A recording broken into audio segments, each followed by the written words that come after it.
Thank you so much for showing up. This is amazing. Thank you for organizing. Of course. And it's really, really nice that you all were just so ready on such short notice. So the plan for today is that first of all, just so everybody is on the same page, I will give a very short intro on just the Danish Parliament, how it works, and then after that, the municipality. And then after that, we will have a short intro for both of our politicians, and then we open up for a Q&A afterwards. We do have some prepared questions, just in case, and Kian will be our moderator. But if any of you guys have questions along the way, just raise up your hand. It's an open conversation. We're also gonna film it a little bit and take some pictures. Is everyone fine with that? Mm-hmm. Awesome. Cool. Let's just start. Okay.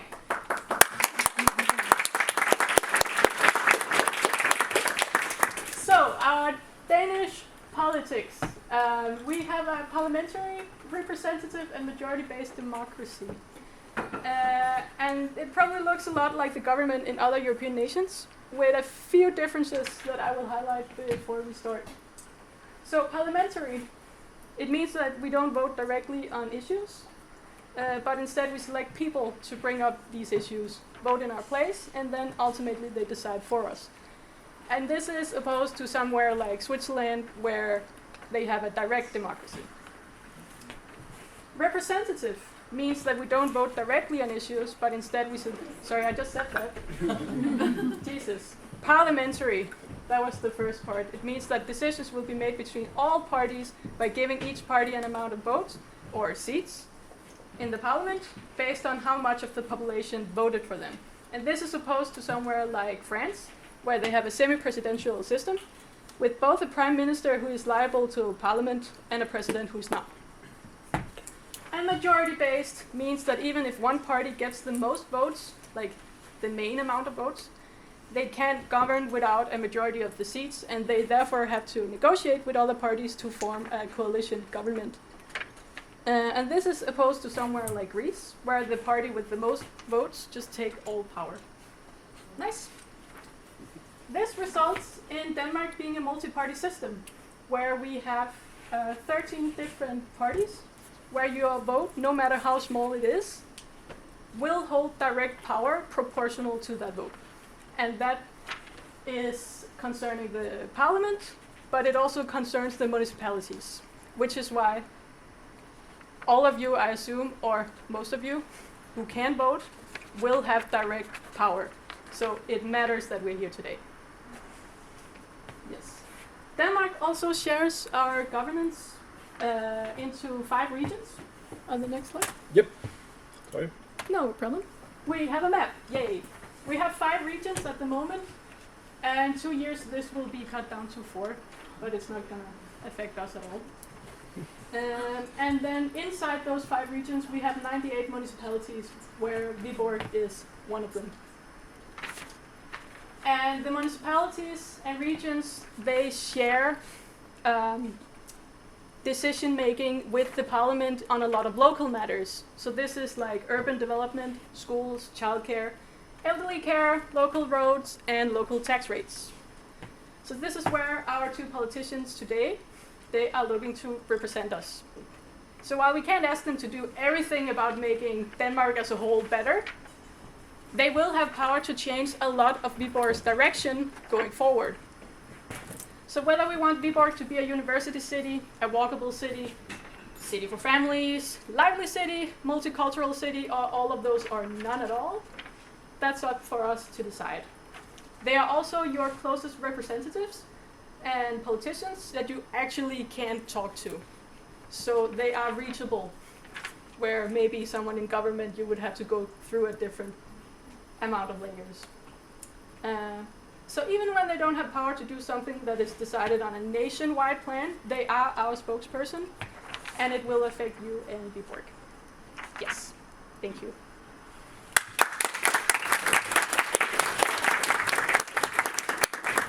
So now we will do a short intro, and Kasper, if you would like to start.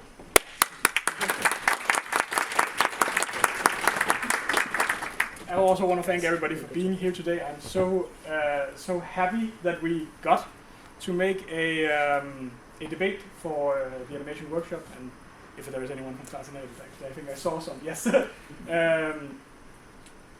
you can. This is probably my biggest message today. A lot of you are international students, and you can likely vote in Danish local elections, also in regional council elections.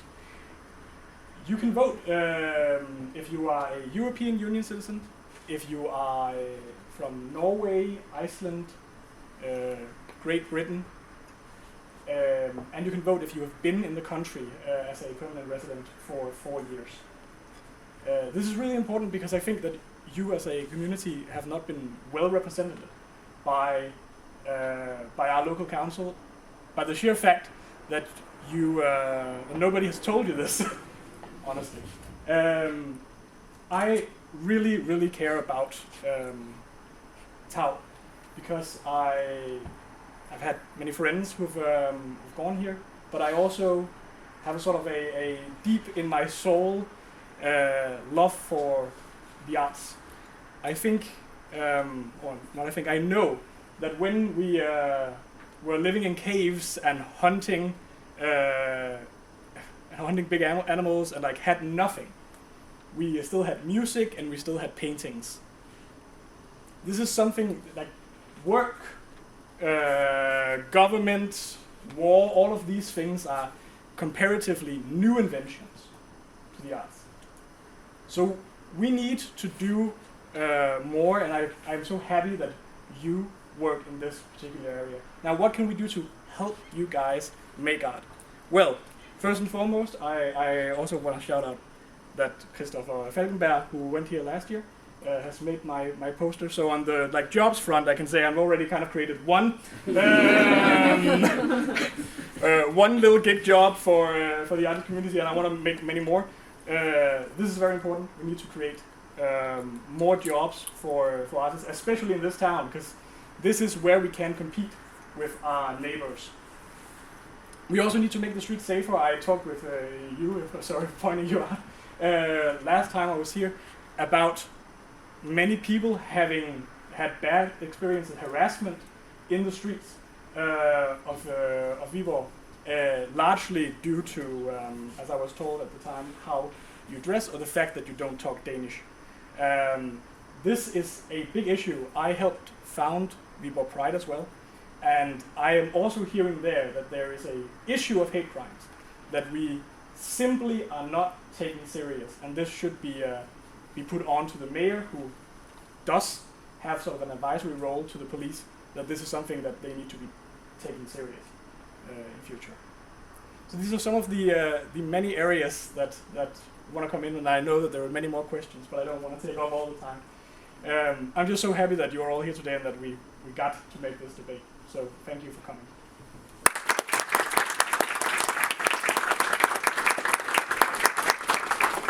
Hello everybody, I was so excited that I just spilled some coffee on my hands. No, but thank you for your fantastic introduction, Kasper. My name is Nicklas Verne, and I'm also very glad to be here. Kasper contacted me about this debate and asked, hey, do you want to come? We had a debate on a school where we had a great exchange of thoughts, I'd say, and we are on the opposing sides of the political spectrum. But what unites us is that we really want the same kind of welfare and well-being for all people in our society. We just really differ on the economic way to get there. And so that makes for a very exciting combo, because when we are out as young people, going about meeting other young politicians, our favorite people are, at least as a conservative, are people from the Socialist People's Party, and I think it's the other way around as well. Yeah, right? that's right. Yeah. So it's fantastic to be here. And my name is Nicklas Verne, and last year I was running for the European Parliament elections, and I got to tour around the whole country speaking with people of international origin as well, but also people here in Denmark who are fascinated about Denmark's future in the international world. And for me it's quite fantastic to see so many international students here in Viborg, because I thought it was mostly located in Aalborg, Copenhagen and Aarhus, but yeah, I was introduced by Jacob over here to the animation school and the system, and imagine it's the third best in the world in little Denmark. That's fantastic. So of course we should do everything to give you the best experience whilst you're here. And I'm very sad to hear that you're experiencing hate crimes in Viborg, because our third last mayor was Søren Pape, who was my party leader until he unfortunately died quite recently. But he was a proud member of the LGBT community. He went around as the first conservative ever in Danish politics and really fought for people in the LGBT community. And that has put us in a very different position today as conservatives, because people think of us as old and boring and all that, but we are at least now transforming into a kind of modern conservatism that really takes care of all in the country. So I'm fighting for three things for this municipality election. I'm fighting for the handicap area. I want to make sure that all people who have a handicap are able to have an advisor. I don't know the English word for it, but some guy or person who can go with this person and help them out in their daily life. My sister is handicapped, and she cannot read or write, and that makes things like going down and buying groceries, going to the cinema, extremely difficult for her. And she was by the municipality. She was, how do you say it? She was, hvis man siger, vurderet. Assisted. Assist. She was assessed to be too good to have this kind of person who can help her. But that's, in my mind, totally crazy. And I know that a lot of people have this issue. So that's the first thing. The second thing is actually right into what we talked about, hate crimes and all this. It's safety in Viborg municipality. Whether you come from Bjerringbro, such as I do, or Rødkærsbro, or Viborg, you should feel safe walking around the streets. I want to have more police out everywhere, not just in Viborg. And I also want the police to actually take this matter of hate crime more serious. And then I also want to give young people who are going down the wrong path a way back to the right path by giving them this mentor kind of ability to get to a mentor, basically. And that I had that when I was young. I was quite fun being conservative, right? Before that I was a bit everywhere else, I'd say. So that kind of brought me back. That mentor really was something for me. And the last thing, focus on our schools. I want young people in Viborg municipality to actually start to listen to their teachers again. I was visiting a school quite recently, and it's just wild to see, right, the whole, from when we were going into primary school, a lot of things have changed.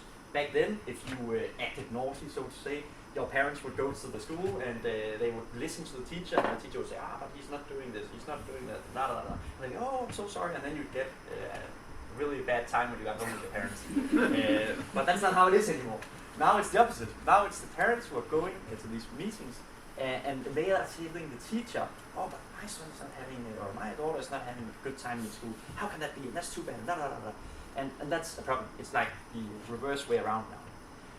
There was also a documentary quite recently that showed that this teacher in the class, with of 25 children, by the way, was interrupted more than 90 times in one lecture.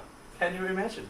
That's like every minute somebody is interrupting the teacher. So we need to do something about it, and that's also one of my primary goals. Now, I've also talked quite a lot. Now I want to get into the debate, but yeah, hello, my name is Nicklas.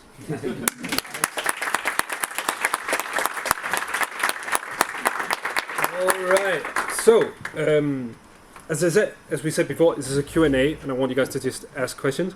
We do have prepared some stuff, and we've prepared some topics. So I'll read down the topics. If you have a question that pertains to that topic, you can wait for that topic, and we can sort of keep that flow. If you have a question that's outside of that, more broad, or about a different thing, feel free to just ask it, and we'll just work it in. So you guys can sit down if you want to sit down, or you can stand up, keep standing up. But the topics for today that we have here are, first of all, this recent news of the animation workshop and the funding issue. Talk quickly about this. Then we have education in Denmark and international schooling, being an international student, the problems and issues that arise here. Then we have something about the industry, about the gig economy that most of us will probably be a part of, project-based work, and the animation industry and games industry, both in Denmark and in Viborg, and what could be done about those things. Then as has already been mentioned, the city feeling a little bit, or more than a little bit, dangerous at times, and sort of a broader theme of racism and similar issues. So these are the 4 topics, and we're just going to start from the first one. And I want to ask you, both of you, with this funding issue that was taken from the essentially the development department of TAU. Now the school is looking to move forward from this issue, and they have already found a lot of solutions. So I kind of want to ask a little bit more broadly that both of your parties have argued against the funding costs, and I just want to hear a few words on why it's important for schools like this specifically to be funded. Who wants to start? Anyone? Yeah, let's start over there. And then both of you. Well, to me, it's quite obvious. This school is probably where some of the most talented animators come from in the whole world. And just looking, as a conservative, by the numbers, there should be no doubt that you should have this funding. Seriously. You could even get even more. But we're not seeing that. And it's quite sad, because both me and Kasper's parties, we are trying to fight for you, trying to give you back this funding, making your educational time the best as possible. And we have a member of the city council here called Nicklas Verne from my party, who's also a member of parliament. So that gives a direct connection to the parliament in Copenhagen. And she also initiated the talk with Signe from SF to really help you out. And we have talked and talked and talked. But the big problem right now in Danish politics is, like you saw with the government, it's all about counting to 90 mandates. And the moderates, the Social Democrats, and the Venstre, they are collaborating, making policies, and they are trying their best to act like they're listening to our parties. But in reality, they will do exactly what they want.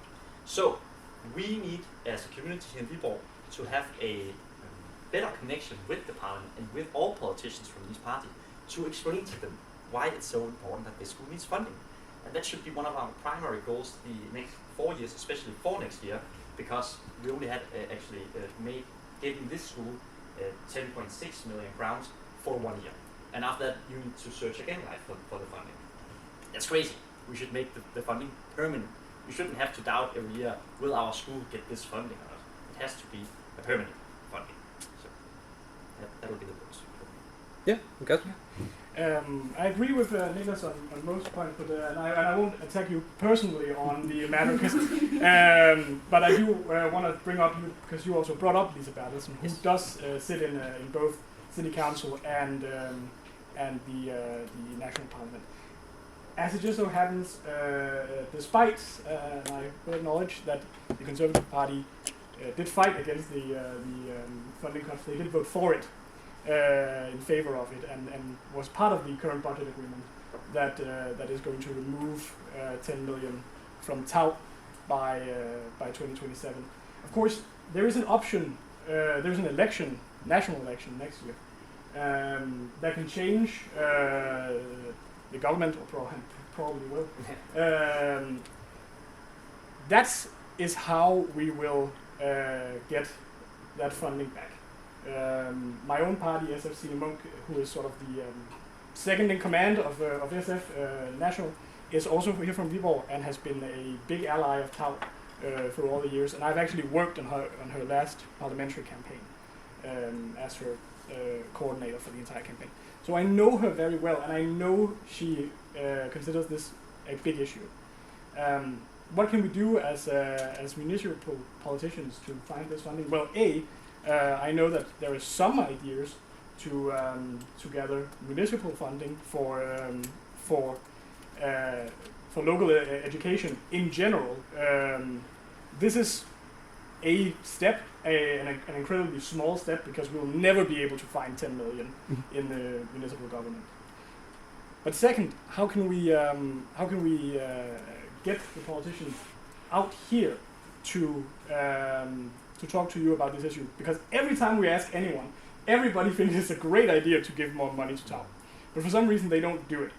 I think first and foremost, this is actually an issue I want to bring up with you guys as a community, because I think the important thing is that we drag some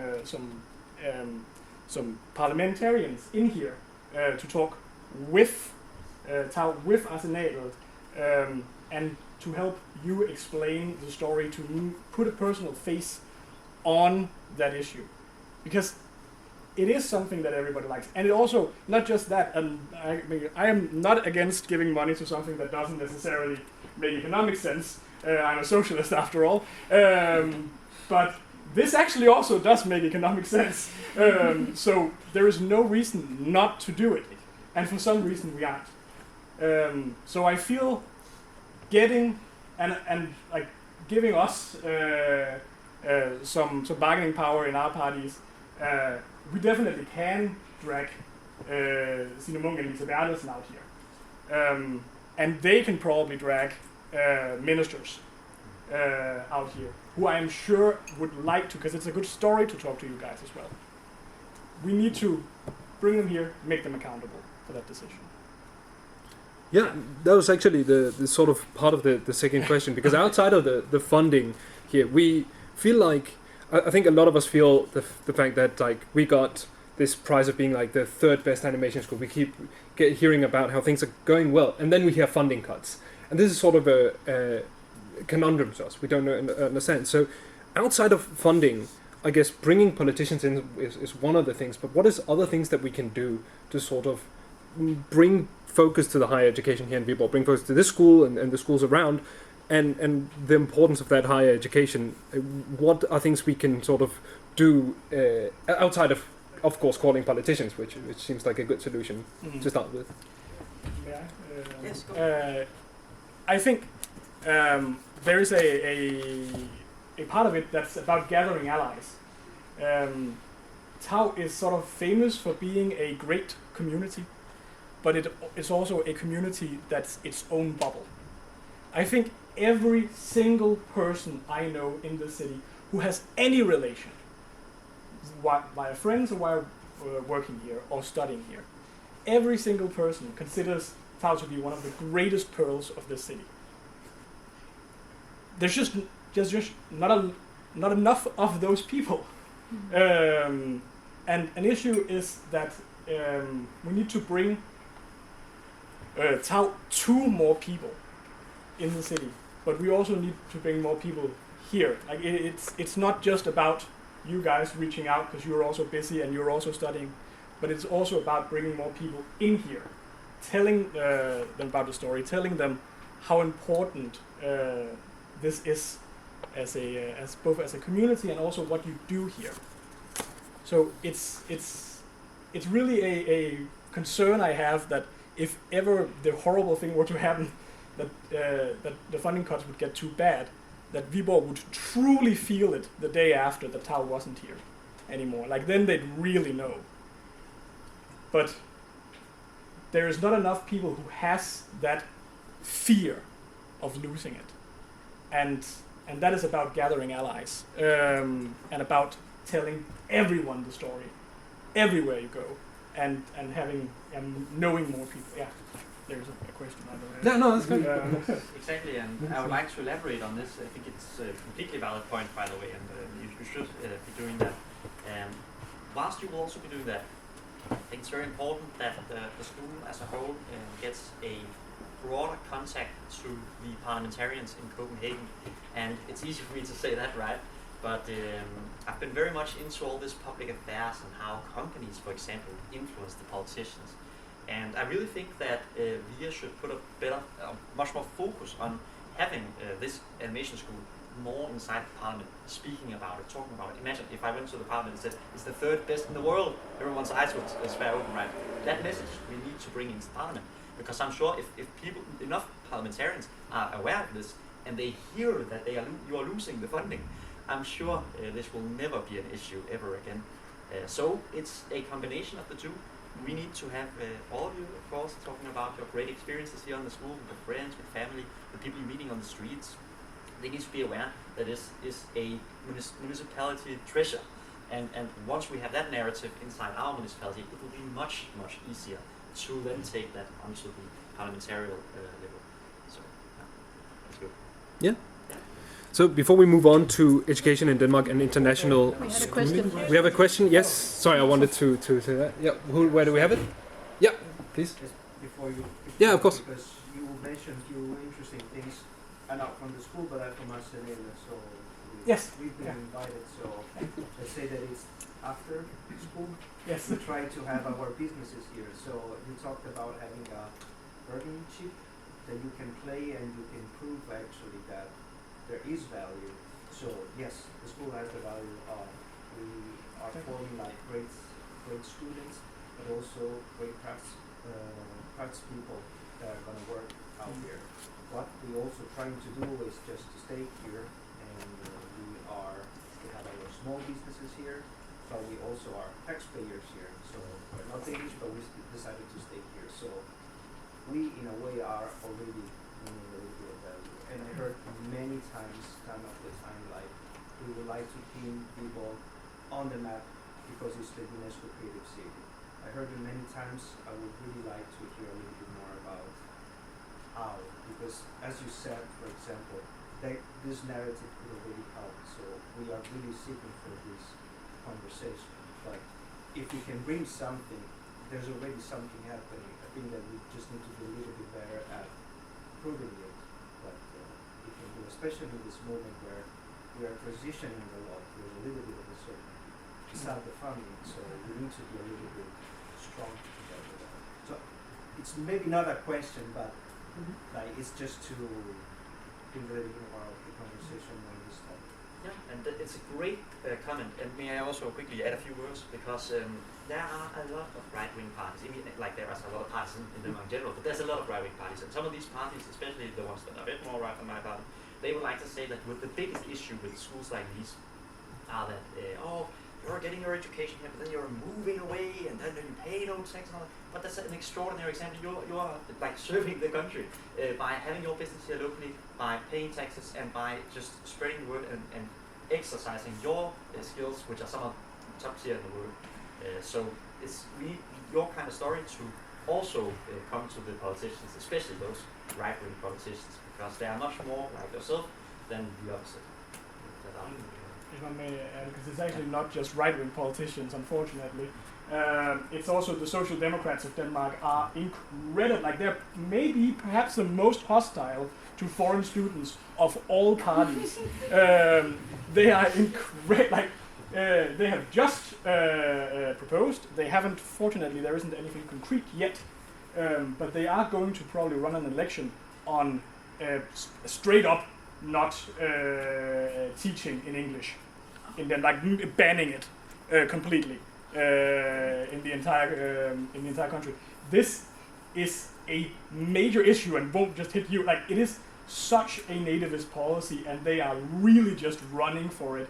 And it does. I mean, yeah, you're completely right. It doesn't make sense. You're paying taxes. You're staying here. Actually, we were just told that it was a 10 billion kroner industry just in the eastern part of Jutland that Tau is helping to Tau National, and all the creative community is helping create. So it just doesn't make sense. And some of the questions next, right after, is about jobs and economy, right? Yep. Yeah. So I have a few more things, but I'll do it in the whole structure. Don't worry. Yeah, and I think we'll go to the first part of what you're saying, which is this English program, Danish program thing. So that many schools have already lost their English programs, which means that there's not going to be international students. Oh, we have a question? Yeah, go ahead. Sorry. There's not only Arsenal people are working in both. It's mostly like when you go out of school you go to Arsenal, but there's also a lot of students that have like part-time job aside from the school. Do you guys have any idea on how to make it easier for us to find these jobs? Because it's often quite the journey to find something that's good, and also to find good working conditions, because we also hear a lot of horror stories of people being treated very, very poorly and paid very badly, and having like contract that should not be called contract at this point. So do you guys have anything to say on this kind of thing? Yeah, I have something. I can't fix the problems, but I can at least understand the frustration. For the last election, European election, my campaign leader was called Felix. Yeah, his name is Felix. Felix Nordbank. And he is from Wales. He only speaks English, doesn't speak Danish, and that's great because he brings in a lot of experience from English campaigns, which can be quite strong. But he is also trying to move to Denmark now. He found himself a Danish girlfriend, and he wants to move to Denmark. But to do that, he needs a Danish job, and he is struggling so much finding a job which can understand that he does not speak Danish. So I know it's a massive issue in Denmark, especially here in our part of Denmark. I'm not quite sure what the solution should be, but we need to spread the message to the companies that they can also have workers who are speaking English. Because let's be honest, most of people in Denmark will understand you if you try to communicate with them. So I don't have any particular solution, but we need to address the issue. Fight for it. Yep, Kasper, do you want to? Yeah, I completely agree that it's a big issue. I know that I know that there's like one job that has sort of been a repeating thing for many Tau students is that essentially to make me drunk at Illuminati. There's like so many bartenders I've had studied here, and yeah, Thais does have an overenskomst, a labor union contract to sort of ensure a base level, but what about everywhere else? We're not good at a place many people often see, the service industry, and we are not good at having labor union service industry jobs in Denmark at all, but especially not in smaller towns. And also, bigger cities have don't have any issues with people talking English in service industry jobs. But in this town, it does seem to be not common at all to be able to get a job in the service industry. So where else? Well, still language is just a major issue here. You can, like in elder care, they're always looking for people. And we can also, there's another point that I'll get into, but in general, someone has asked that there is a coordinator, an integration coordinator in Aarhus, and going all the way to Aarhus every time to sort of integrate into society. Look, we have a major Somali community in Viborg. We have the animation workshop. We have a large Ukraine refugee group.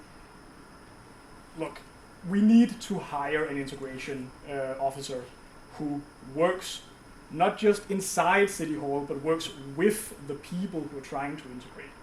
That is going to help find jobs, to give you ideas of where people are just looking for workers, because it's also happening out there in not really in the open. I have a good friend who also lives here at Campus Local, at the campus, who does night delivery of like post and everything like that, and they only essentially hire English speakers. So there is like it is out there, but it's also very hidden, and we don't really have anyone coordinating it. There's no one helping helping the people who are looking for these kind of jobs, and we just need to hire a person who does that, and not just in city council, but a person who does it with the people who are looking for those jobs. Would that person be working in Viborg? Yes. Like that. We need to have a integration officer at City Hall who comes out to try and does integration work. That's the stuff, because I think that they're already spending a lot of money on integration consultants, but they're just talking to each other in there, not to any citizens. Yeah. So I think it might not even cost more money. We just have to tell that person to go out and talk to you guys. Yes, I agree. That's good. It's really good. I want to get back to that, but first to just get the thing about just yell up if you have questions, because I might not see you. But to get to the thing of like English programs in schools, I do just want to know, like, for you guys, seeing these English programs going away from a lot of schools now, hearing that the next election might have this as a bigger topic. Do you guys have some pros and cons for this? Are you most pros, most cons? What are you thinking on this? Maybe we'll start with you, Nicklas, if you have something. Yeah, sure. Pros and cons about the English programs in school okay, and international students as a result of this. I can start with the pros of having international students. Diversity in culture. I think that's what makes life exciting, is to meet people who are of different culture and different opinions. It's always fascinating. It would be very mundane and boring if it was the same every time. I think also that we need to have proficiency in international students here in Denmark, because I mean, we are now part of a global market, and the language we will be speaking there will most likely be English.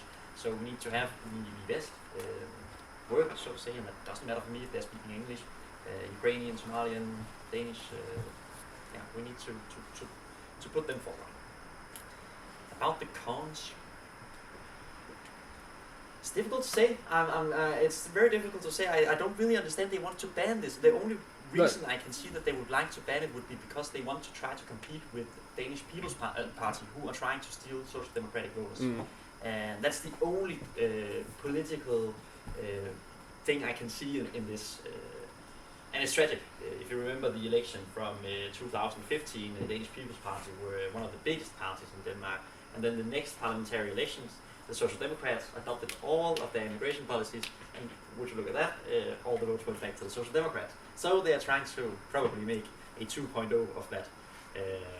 I don't think it will work out for them. I think people will see through this. It's a really bad initiative to ban international speaking universities, you could call it, schools.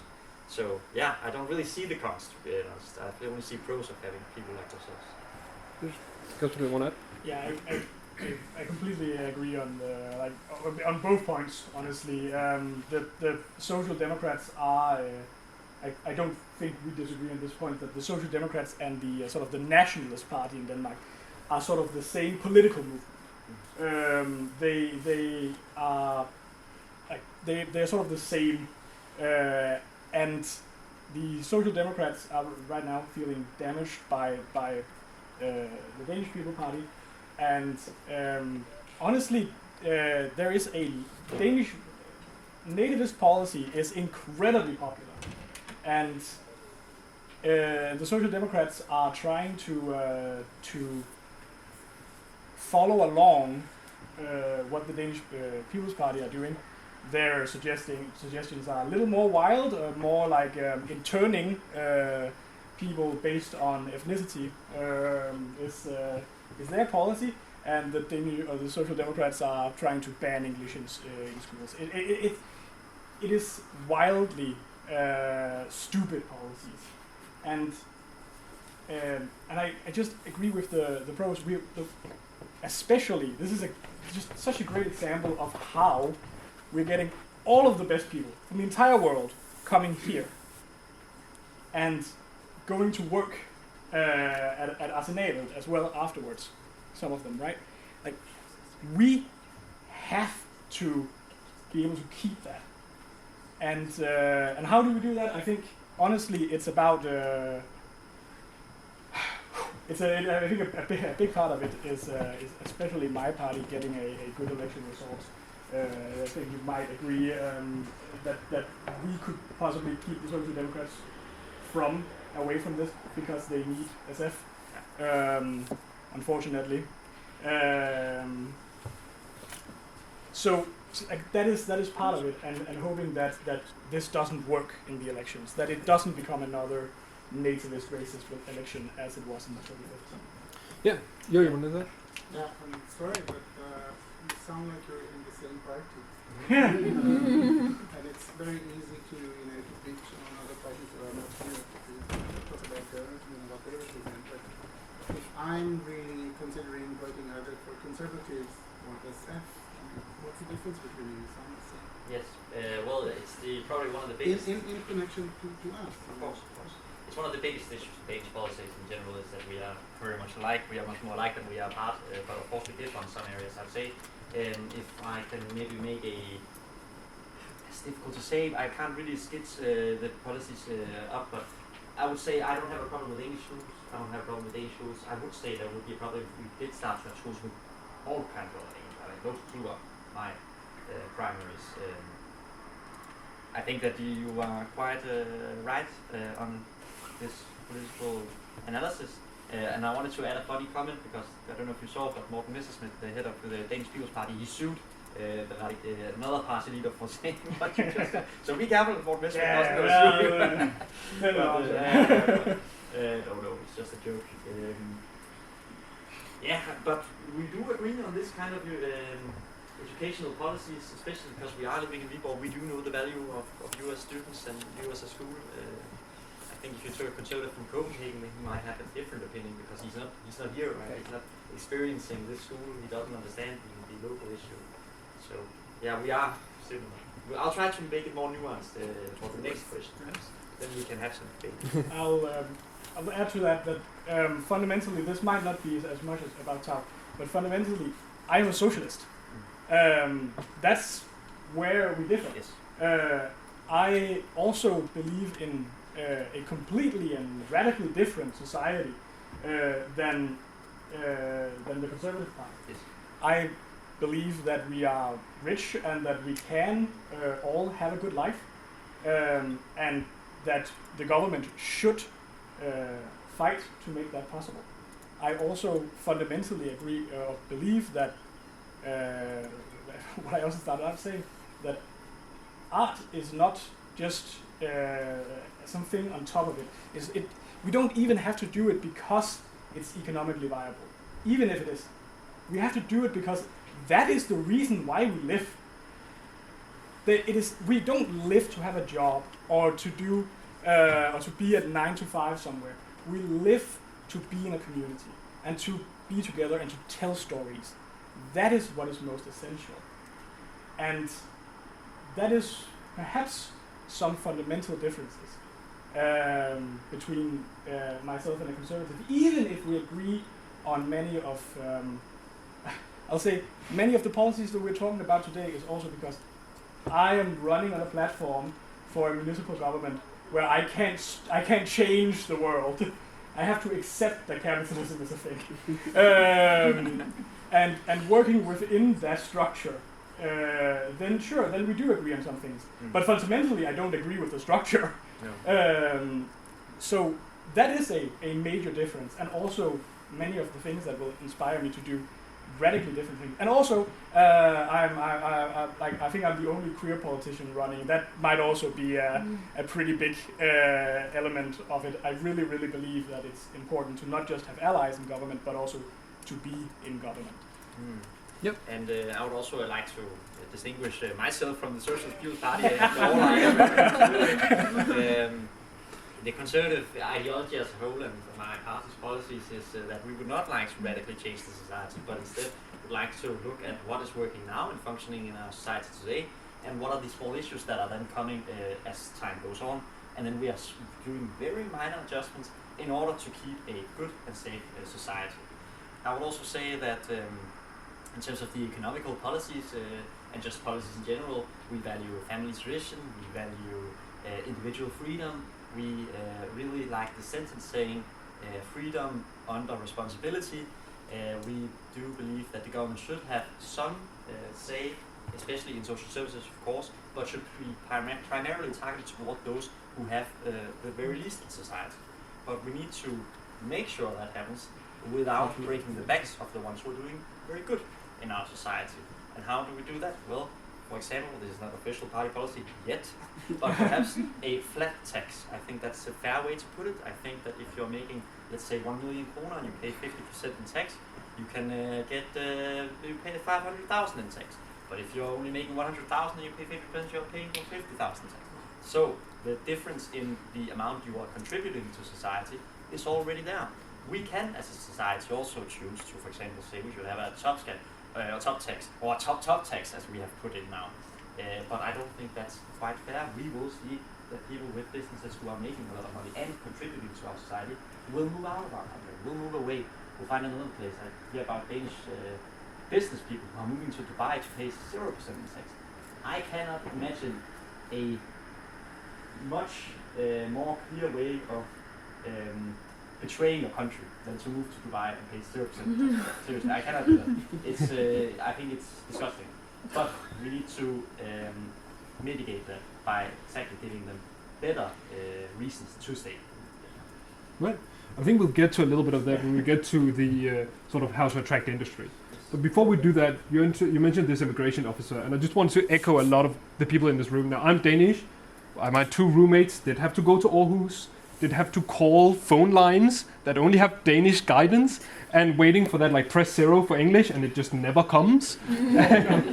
and we just want to know, like, in this local government, is there anything you can do to get maybe an immigration officer that we can actually visit without going to Aarhus, or maybe more support for getting not citizenship, but getting your visa worked out, getting your address and everything like that smooth, so it doesn't have to take, like, for someone who is not from the EU, up to like several months. It doesn't.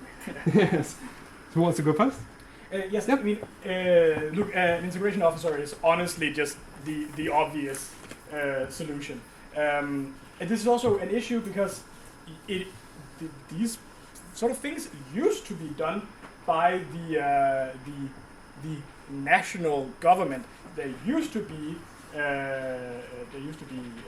translators right down here on the corner who translated to almost anything. There used to be much better integration policies. And if anyone are thinking the system is stupid, I'll just say no, the Danish integration system is working exactly as intended, which is to piss you off and stay away. That is the intent of it. Look, I have another one who works in this in the integration system, in those places throwing people out of the country. She told a group of us about all the horrible things going on in there, and some other good person from my party said it can't be true. That's not how it's supposed to work. And me and the one who worked there, looked at each other and was like, no, that's exactly how it's supposed to work. It is exactly not how it's supposed to work, but how it is intended to work. It is supposed to keep people out. That is Danish immigration and integration policy. So what can we do as a commune? Well, there is not a lot of resources to pull on nationally. But we also do work with integration as a sort of abstract issue in City Hall. Trust me, there is plenty of consultants in there who are working their ass off, making papers for their bosses. But they aren't doing anything for, they're sort of proposing projects and asking local associations to help. Like, no, we need to have, like, the Somali community is almost entirely organized by a volunteer. This is the situation. We need to have integration officers, and I'm actually pretty sure that we can find the money on the integration budget already. I am incredibly convinced that is the case. So that is I don't really see any other solutions, and we can create integration officers who will have their office right over there. Yes. I agree with the international officer. However, I think I can find a difference. I can point out, which is that from my perspective, the integration officer should then be able to go out on the streets, talk to the people, meet the people in person, but then also help them come closer to the Danish society. I think it's wonderful that there are volunteers who are running communities for a minority group, but these people should also be helped into being a part of the whole society. I mean, that is, after all, how a society should work. We should all be a part of it. And I think that would be the primary goal of the integration officer, would be to have these groups come closer to Danish society and get them working in places. And that could be for anyone. It's not just for Somalis, it's for anybody. If you're speaking English and you can't find a place to go to work, well, the municipality should help you. It should not make it harder for you. I agree with you completely that is a major issue, that the system as a whole is really bad. And it's intended to be bad. On another note about the calling for international students and all that, I think there has been an issue which not many people are talking about quite yet. I hope they will do soon, which is that anyway you try to call with service industry and everything, you're never talking to a real human. I can't imagine. It's so difficult to get in contact with a real person. You'll sit there, press 1, press 2, press 1, press 3, press 4, press and at the end of the day, oh, sorry, we can't help you, or something like that. Where is the person I can talk to? He could help me in 0.5 seconds or something. So that is really important that we actually start to go away from this automatic area. And that should be for both Danish citizens, but international citizens as well. We need more people. Great. That sounds great. Yeah. Hopefully there's the funding for that. But yeah, moving on to before we move on, any questions on this, international students? Anyone who have any questions on this topic? I think it's pretty good. Remember, if you have questions about this, you can also ask later. But we will move on for now to the industry and when we graduate. And so the first question I just want to ask, now we heard that there's some industry already in Viborg here, but a lot of us will end up going to Copenhagen or maybe even going to different countries with our education here. And we just wanted to know, like, what can you do in Viborg to attract industry to Viborg? What rules can you change and what incentives can you make that create more of that industry? Do you want to start, Nicklas? Sure. Well, right now, Viborg is the 53rd best municipality for companies. It's really bad. We can make it much better. And we need to do a whole lot of changes in order to make sure that more companies choose to come to Viborg. And that could be things such as better infrastructure. That could be one area. It could be things such as what you call a bigger workforce. It could be by getting more educations to Viborg. We'd have more people staying in Viborg who, right after they finish their education, could also work in Viborg. That is one of the main goals right now for our municipalities, to get more universities to Viborg.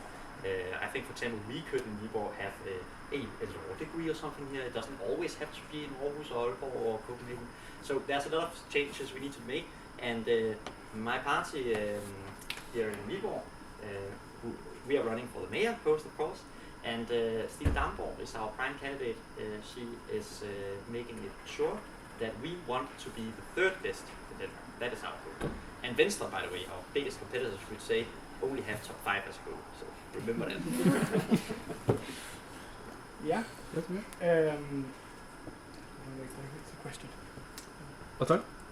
Oh, yes. Let's say. I just want to say that next year the government will unleash the production tax rebate law, specifically designed for partly the digital visual industry, TV, film, and also animation, which gives foreign companies the opportunity to invest in Danish productions in Denmark.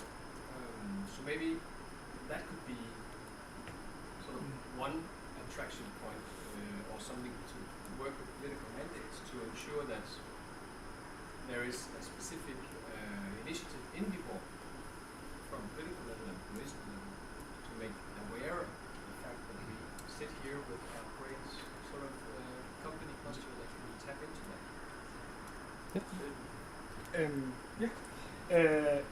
I want to say, I think in general this is also the industry that Viborg should focus on. There is a both education-wise and production-wise, because this city has been great at getting new education started, and they have almost always died. They don't really tend to stay or work out as intended. We have something that's already great. Let's put more effort into that, but also let's focus on that industry again. We have we also have on the other side of the lake the media school, where people who does TV, film production, as well as websites and such are educated. There is such an infrastructure. This is actually because when the conservatives say infrastructure, I can almost see the motorway as sort of springing out of destroying the landscape and everything. And then there is just an option here to actually create a environmentally green industry that is making a lot of money, and we have all of the infrastructure we need for that already. So we need to invest more money. How do we do that? Well, more money can come in from outside soon, but we also have to focus on what can we do as a city council. Here I think I'm doing something that I'm not entirely sure that the Conservatives are willing to do. Maybe you might be the only right-wing party that would do this. So we can create a municipal development company. What that does is essentially we can, when we sell plots of land to build new housing on, we can develop it and we can sell it and we can make money off that. That company can be obligated to put money into local job creation. That is a radically different way to think about the government's role in the industry. Not just being a facilitator with consultants and all that stuff, but actually being an investor. Wouldn't it be nice for those people with small businesses at Arsenal to go to a government-run, not entirely government-run, there's a bit of a government-created investor that can be your partner, your business partner, and it's actually mainly there to just give you money to create jobs and products. Instead of going to, but maybe also going to, but instead of just going to banks and funds and all that stuff, you can actually go to a development company that wants to strengthen local job creation.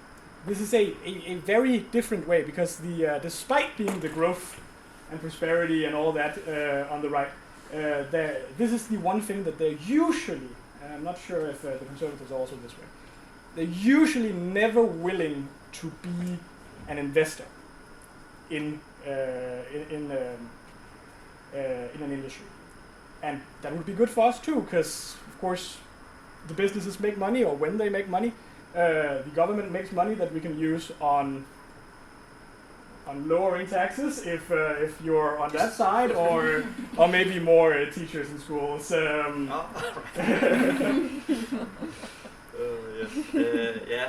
It's a very interesting proposal, let's say.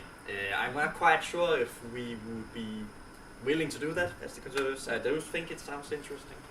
I mean, the government is already subsidizing some companies, right?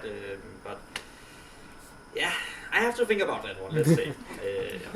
Let's move on from that then and see what happens. So another side of this. Oh, sorry, I can't see. It's just yeah, I see them all. Oh, wait, one. Oh.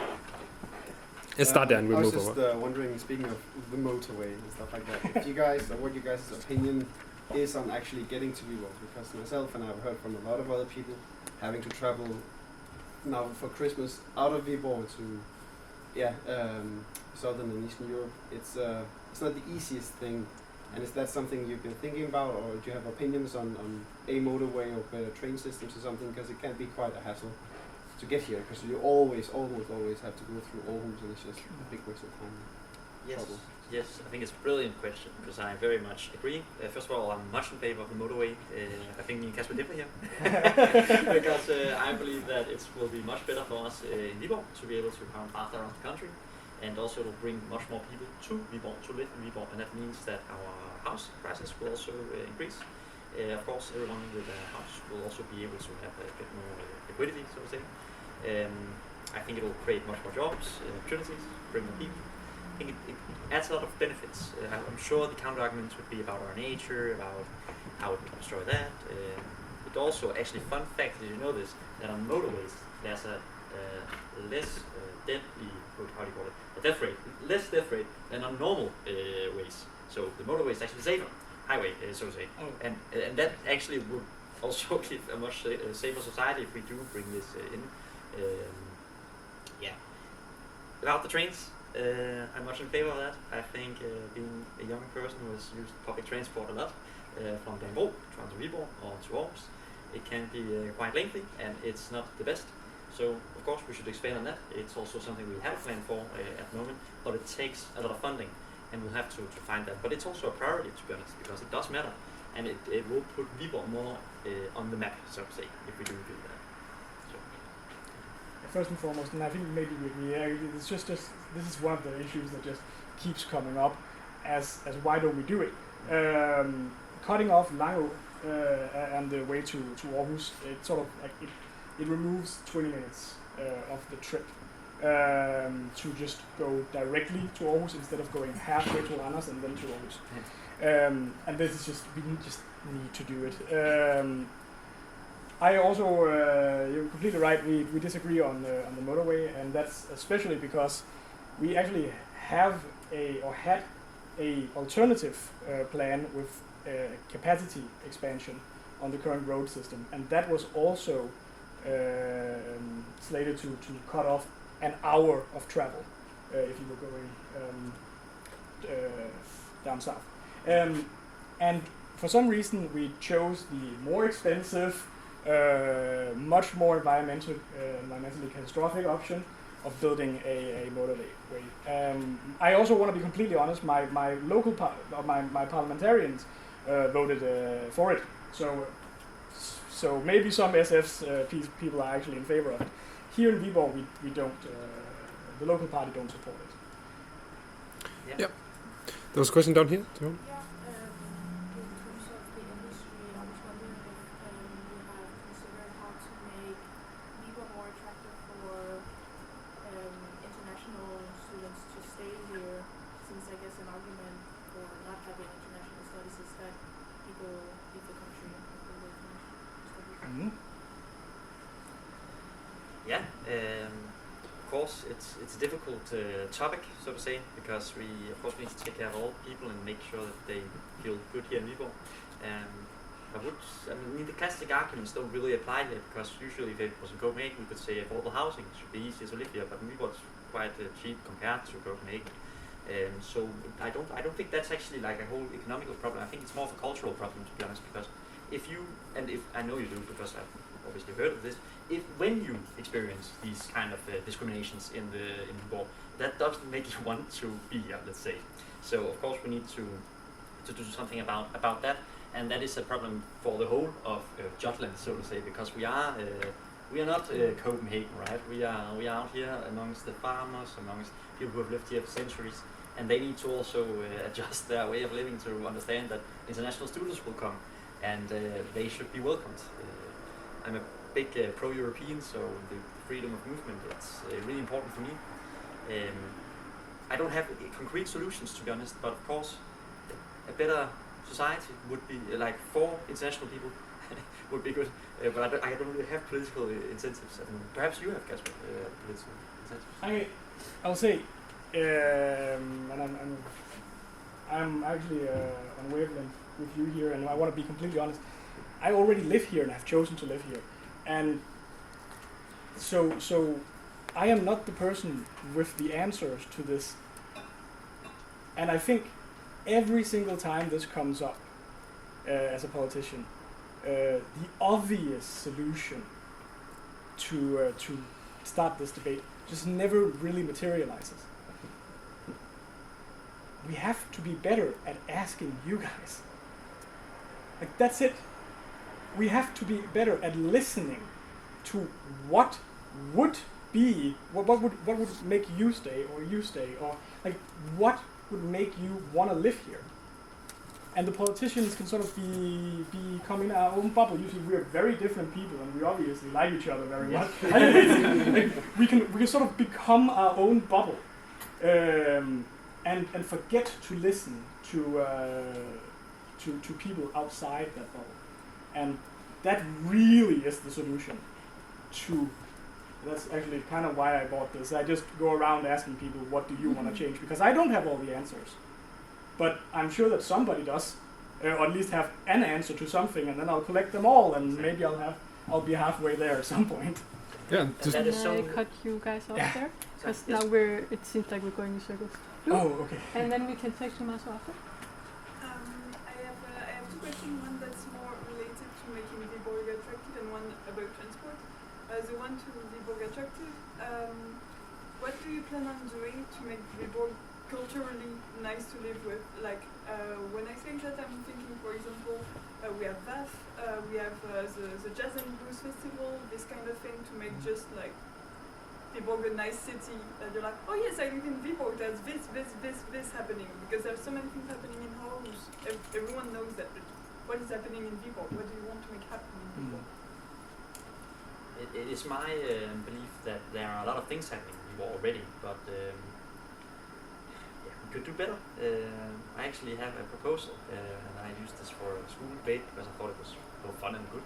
It's there used to be something called the Danish beer stafette. Like, you run around a lake and you have to drink all your beers, and then collect them, and then you win, essentially. You dress out, and it's super fun, and yeah, you used to have that in Silkeborg, which is not very far from here. Then Corona happened, and it kind of died out, and now we don't have anything like that. But we are proposing to bring that to Viborg, around Viborg, for example. That would be amazing. Imagine that we could meet people who are maybe not much alike, can meet, and we all dress out as what we want to do, and form teams, and run around. That would be an event, for example, where people are looking forward to that. At least I was in high school. I very vividly remember that we were planning the Teletubbies, and I was the purple Teletubby and everything, and running around. Like, we can bring that back. But again, I think there are a lot of events right now, but most it's concerts.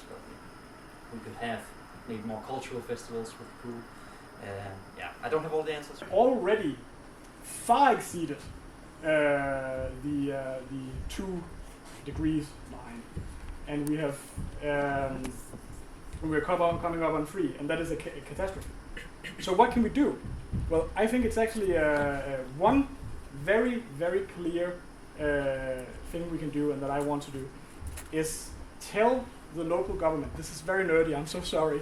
Tell local government that every single time council has to look at an issue, we don't just look at the cost in money, we also look at the cost in climate. We need to look at the environmental impact of every decision we make, because that will change, that will essentially make climate as important as keeping our budget in the government. And it seems so nerdy, and I'm sorry, but this is not the glamorous solution that will solve it all. This is making everything about climate equally to budget. That is really what I wanna do as that. I mean, there's a million other things, but this is essential, because I think that honestly, I think budget is or climate is more important than budget. But honestly, this is the single thing that can make climate an issue in every single topic. Right. Miska, you had a question? I have more of a speculative question. Is there anything that could be done about the quality of housing in older buildings, or maybe a channel for people to voice their issue with living? Because in Viborg or many other Danish cities, Denmark is a very wet country. There is a lot of mold in the buildings where, let's say, majority of the students live, because they are on the lower end of, no, on the higher. They are more affordable than the new housing, but it is the majority that the students here can afford.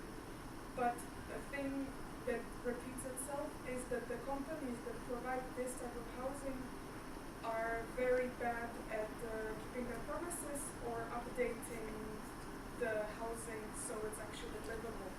A quick question to add is this including the campus?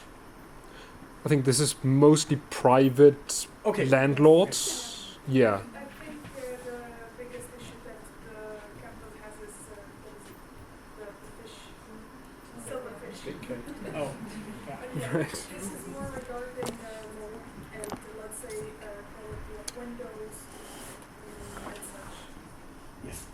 I want to add to that we actually do have a complaint, like a resident complaint committee that exists in every single municipality in Viborg Kommune or in the country. But here's the question: how do you send them a complaint? I have actually not been able to find it either. Just say, like, it is completely buried in the system, but it exists, and that is a very crucial thing. We are trying to update, but it's mostly in the sort of half public-owned buildings that we are making an effort there.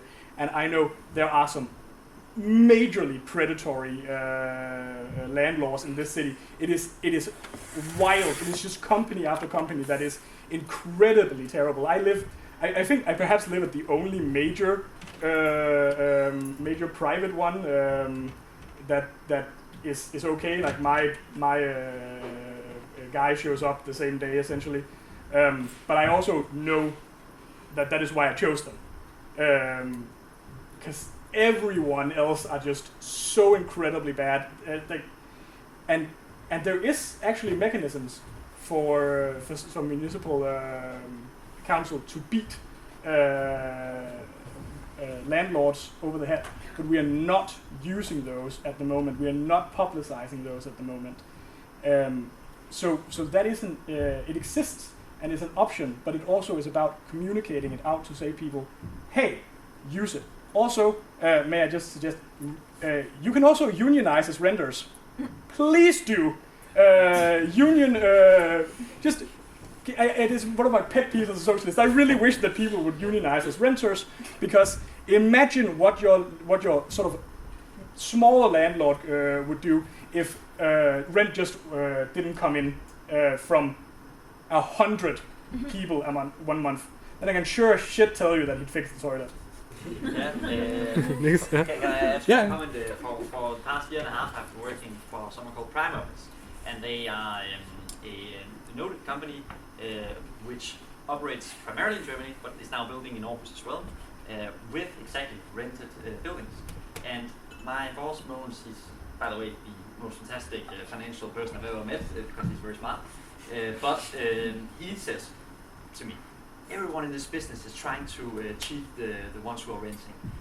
They will raise the maximum amount of percentages they can on the rent every time they are available, and they will invest very little into the buildings, just actually keeping above water, so to say. And that is, like you said, a huge issue. I'm not quite sure if the unions, it does sound interesting, but I'm not quite sure. Another good point of any difference between a conservative and a socialist. I'm not quite sure about that, but there needs to be something done, surely. I think we could, as a municipality, bring some kind of demands to these companies and buildings, and especially those buildings which are operated by the municipality or by the government that matter. We need to have them at a high quality, making sure that their energy marks are higher. Having that as an ambition in itself is also environmentally friendly. But I do understand. It also solves the mold problem. And it does solve the mold problem, and it is important. So thank you for sharing that, by the way. It's very important. Yeah, Luca, you have a question? I'm extending this to both of you, but hopefully maybe you, Kian, and maybe Sophie can touch upon this as well. But regarding the actual voting process, I know there's some paperwork involved in it, and some international students who have not voted in Denmark before still would be very interested in knowing more about the process. Yeah, can I actually, because I've right after we talked together last time, I went to City Council to the City Hall to ask the guy running the election thing for all the information about how to. I'd also like to stay and tell and help out anyone who doesn't know. But as long as you've been registered in Viborg Kommune for at least, I think it's like 2 months or something, as long as you've gotten the yellow card essentially, you can vote, and you're already registered in the polls. You should at this time have received something called a valgkort. This is one. In your letterbox. Even if you haven't, you can bring your yellow card or driver's license or passport to the election place, which is right over here on Tuesday, and you can still vote as long as you identify that you are in the rolls. I love to stay and I walk it through really point by point for anyone who wants to do that. But that is essentially it. It's very, very simple. You have already been registered. You just need to bring the valgkort to the voting place, and you can vote. And you'll get 2 different things to vote on: region and city council. Yep. Yes, just to add to that, bring your friendly neighborhood Dane person. Yes. To help you if you need. I will go over there at some point, but it is that easy. You bring the paper or your yellow card, you show up, there are people sitting by the door, you show that, they give you 2 pieces of paper, 1 cross for each, you go into the booth, you set your cross, go out, put the paper in a box, and then you leave. Yes. It takes 5 minutes. Also, and on the Dane part, I want to say, sorry, they're usually staffed by volunteers, so and a lot of them are older people. So English might be an issue here. Again, unfortunately. If there is any issues, there is someone running the election in the room. Any complaint, don't take any shit. Just like any complaint, bring it to the person who's running the election, because they will sort it out. Again, the people sitting at the booths are just volunteers. They know nothing, and some of them could even think that you might not be allowed to vote if you're not Danes. Like, they're not into this stuff. But there is a person in the room who is a professional, so take any problems to them immediately. Exactly. And yeah, a valid point. And I just want to add, of course, I should have no influence on where you put your vote, but I do hope that you put your vote personally, because you can either vote for the party, Yes. or you can vote personally. And as young politicians, we need the personal votes if we are able to make any change. Yeah. So whether if you agree with me the most or with Kasper the most, I just hope you vote personally, and perhaps also for someone young, because we need the young perspective and your perspective in the public debate. I want to say, if you don't think you feel like you can change anything, I've definitely done some numbers. TAU students are more than enough of a voter group to not get a party elected or give them another mandate, but it's more than enough to choose a politician, to choose what person gets in. And trust me, it makes a huge difference if it's what politician gets in. As I think you have already kind of seen, we don't agree with our parties and everything. So there is also that. Yeah. Yeah. Great. Over here, yeah. Yeah. I'm from Arsenal, and I have two questions. So one about small businesses. It's many of in Arsenal there's some bigger companies and some small self-employed people like me. And many of us we don't think a lot of money, but we have this requirements we have this business accounts from the bank, our health insurance from the commune. They have a lot of taxes, but we don't have the same benefits. So I would like to know how you want to support. If you want to support People who are self-employed. self-employed, Yes. ambulance. Yeah. Yes. So one man company, so we are Yeah. us. And the second one, what are part of times of this, or last times of this generative AI using it like commune, because it affects our industry a lot, Thank you so and much. our jobs and attitudes about what can we get as a salary, what do people expect of us, and new graduates, the people who work with nationalities. So these are two questions that we have some. In terms of social benefits for the one-man companies, I cannot promise a lot. However, I believe that we should do everything that we can to make your experience as a private person running a business the best. I was wondering about it. There is a group called Soul System in Denmark. Okay. Do you know? No. What? Soul System. So there is a group formed, and there's a Facebook group during COVID, and it's many small companies in Denmark, not necessarily artists, but also hairdressers and people who just want to make a living, they don't want to do that. And they represent the interests of companies like ours. In most. And I would like to know companies know about this. You want it? That's a big part of the working, not different part of working as self-employed or part-time employee or two jobs. It's very important, right? cut off- I wasn't aware You of cut off this, the but questions and now no more I know. questions. The Then other the thing ones that already are. you mentioned, I wanted to say something about that. What was it again? You said solo companies and then something else. Generative AI, exactly. I brought this up with the short, brief meeting with Jake before I got here. Because I said that how is his perspective on this, right? We've all seen what we can do with AI now. Sora videos, the most ridiculous stuff is being made, right? I cannot even imagine what they can do with animation. However, I think that you as individuals will still be the ones who have the professional insight into what exact animations bring out the best message. And you mentioned Jacob, the H.C. Andersen culture. Don't throw me under the bus.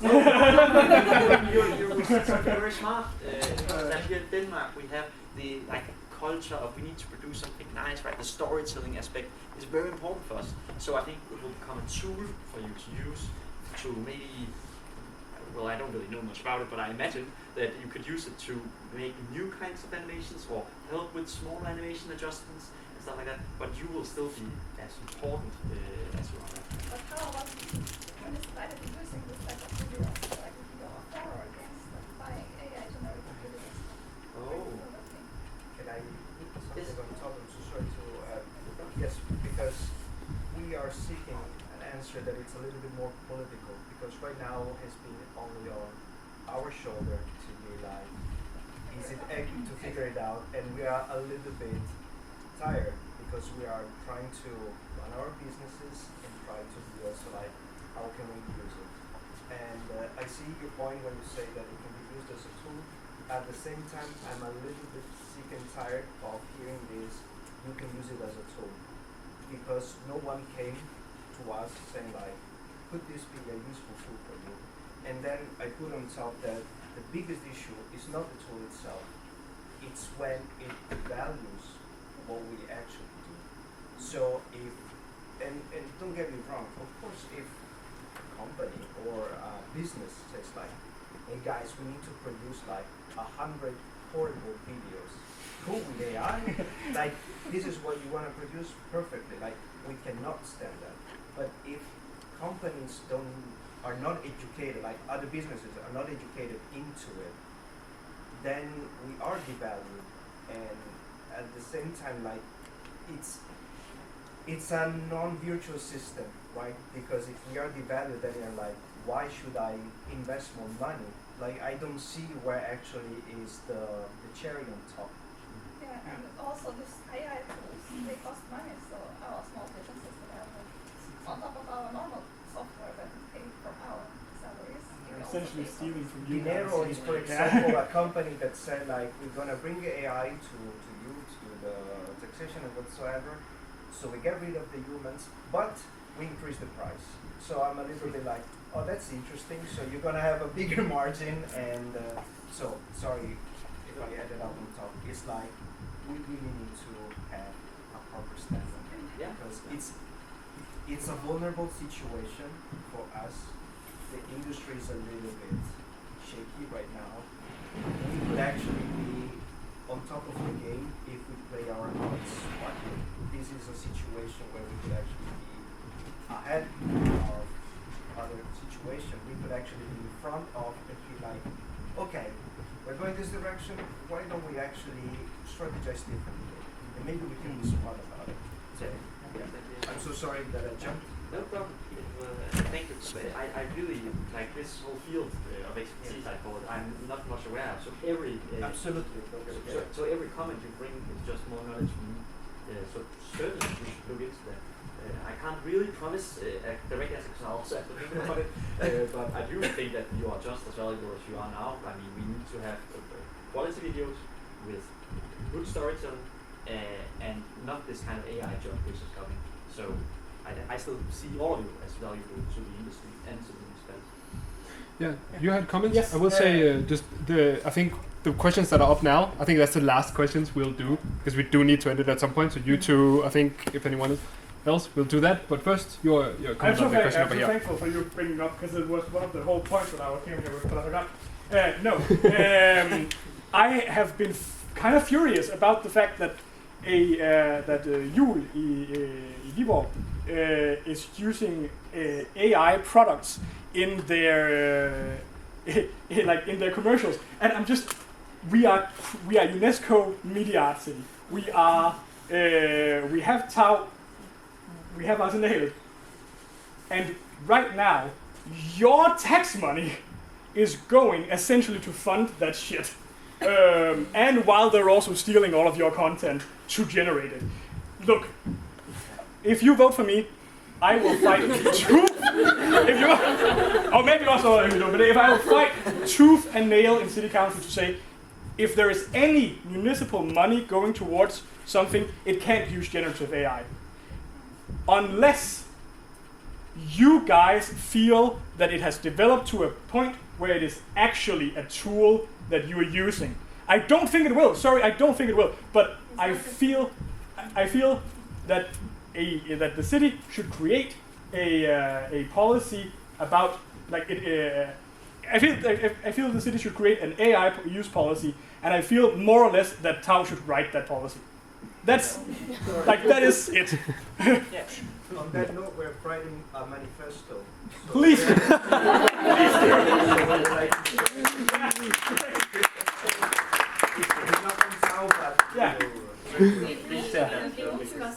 Yes, we've got a share. Please, I would love to. I'm jumping Yeah. Because that's not calling it a tool. It is not a tool. It's a machine that steals copyright. I agree. Peter, I saw you had a comment. You actually said the thing I wanted to say, that as a municipality you could at least have a policy, like you have a policy for Yes. what kind of food you serve in the public institutions. There could be a policy for the services that you pay for. What's your policy of the AI? Yeah, and we use generative, we use taxpayer money to like support businesses in a billion different ways. This seems like an obvious thing that Viborg Kommune should be doing. That we shouldn't have a use generative AI, and we also should require that companies or associations that we fund also don't use it. That's like when you get funding from us to fund your projects or whatever, you can't use generative AI. Great. Who has the last question? And then afterwards, come up. I think Yes. you will stay as much as Absolutely. you are able to stay. But everyone come up and don't worry about the chairs. We'll take care of that afterwards to not waste time on that. But Lou, your question? I'm backtracking quite a lot, and I'm jumping on something you said about the efficiency of the city, and you compared it to, I'm sorry, I forgot the name of the other city. Yeah. So I want to know you guys' take on what you would cut and where you would put money, essentially, like if you get elected. And I think it's also something that will kind of set you apart, and it can be on a nice end. I'm pretty sure you won't cut the same things. Yeah, well, I would like to cut a lot of bureaucracy, first of all, and I'd like to make a direct comparison with the analytical report from Segos, which shows what could we change in our municipality to make it more efficient, just as far. So I would do that first, to set free some liquidity users. Then I would take that money, then for me, I would use it free particular areas. I would use it for handicap care, make sure these people get the life quality that they so deserve. Second, I would make sure our primary schools have real good funding. Actually, I would also promise you that I would fight for 2 teacher incentive, which would be one teacher and one pedagogue. Social worker or pedagogue. Exactly, social worker, because they see things much different, but those two combined can make for a much better classroom. And the third thing I would fight for is more police safety. Make sure that no matter where you are in the municipality, you need to be able to feel safe. And really, it's a real problem outside of Viborg, and I think we need to have that in our minds as well. First and foremost, I think there's many of these things that I agree with. I don't quite get the safety thing because that's not really municipal money that goes in that direction. But also, I want to say, I am not just willing to say these things, I'm also ready to find the money. First and foremost, we need to, I agree, we need to find money on City Hall. My God, we have gotten out of control there, and I really think that we are getting a lot of new people in who have seen that City Hall is sort of out of control. That's one place. But we also, right now, we are not spending, we are 40 million kroner under what we are allowed to spend on services for our citizens. The reasons why we have gotten that far is because we've actually been cutting taxes a lot, and way more than we can afford. So, and you're like, oh my God, more tax. No, it is what we're proposing is a 0.2% increase. That will like be, that is not a lot for regular people, but it is a lot for the city government. We also need to, and what do I want to use all of that money for? I also want to use it on schools. I myself am a teacher, and I agree we need to put money into classrooms. the Conservative Party, and now I am getting a little taggy here. The Conservative Party and Venstre has sort of been in government for the last 16 years. And I was at the school debate, and I think Michelle was too, where they were all just sitting there, like everyone was sitting where we'll have the best schools in the country in 4 years. I'm sorry, why haven't you done anything? Nothing has happened. We are using less money now than we were 4 years ago, and one of Venstre's mayoral candidates are saying that we're using more. Sorry, we just aren't. It's a lie. So we need to do that. We also need to solve wealth inequality crisis. Like we have a cost of living crisis in this country too. This generation of Danish citizens are one of the first generations that will have a worse life than their parents. That is a major issue, and we're already seeing the results. We had like 30 homeless people